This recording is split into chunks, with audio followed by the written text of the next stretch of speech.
I'm Sherry Amatenstein. I'm a therapist in New York City and I deal with relationship issues. I've published 3 books. The latest one came out earlier this year. It's called The Complete Marriage Counselor. And I've given relationship advice on many talk shows, Today's Show, Early Show, GMA Live, and I do relationship workshops around the country. And today I'm really excited to present this video with the hope of bringing Sherapy, relationship talk with Sherry Amatenstein, to Hay House radio stations.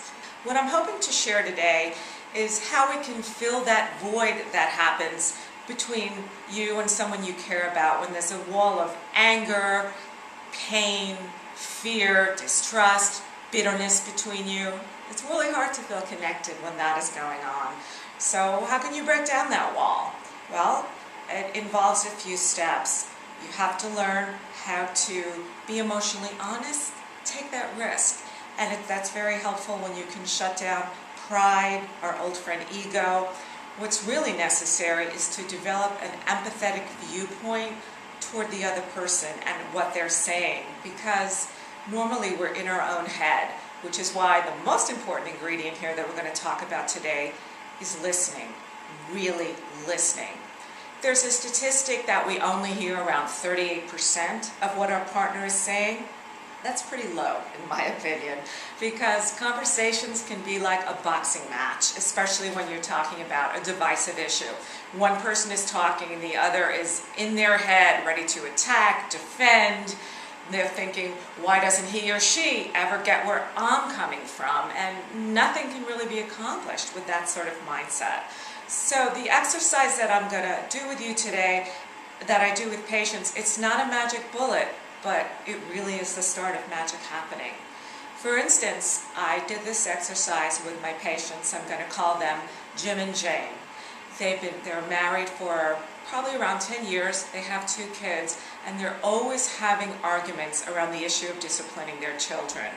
Jim, in Jane's opinion, is way too permissive, and Jim thinks that Jane is a real disciplinarian, that she's always punishing them and not giving them any slack. And they're always at loggerheads about this, and it's not a good environment for the children either. So I sat them down and I said, okay, Jane, I want you to talk about how you feel and why, and how it makes you feel when Jim doesn't seem to understand where you're coming from. My directive to Jim was, okay, you have to really just listen to her, take yourself out of it. And I'm going to make you listen to her, because when she finishes, you're going to have to mirror back, repeat what she just said. Not word for word, but the essence of it. So we did that, and then Jim said, so it sounds like you said A, B, and C. And Jane said, I said A, but you knew A, and you never get B or C, and I stopped them, and I made Jane talk again, and Jim listen again. They went back and forth until Jane felt, yeah, that's it. That's what I'm talking about. Wow. Then we reversed it, and Jim talked and Jane listened.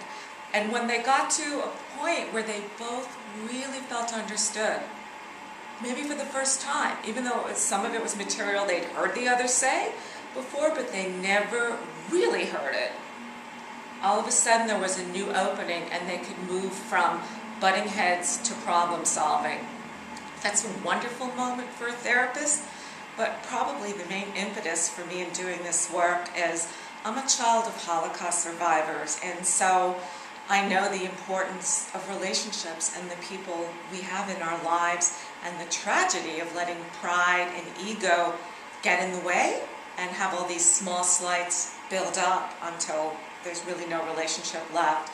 An example that I often give happened to me years back. I was at a wedding with my then husband, and I was dancing with my father-in-law Charlie, and he was telling me all the reasons why he never spoke to his brother Jim, who was 2 feet away. Jim had not been to my wedding. I'd never met him. I'd barely heard of him before.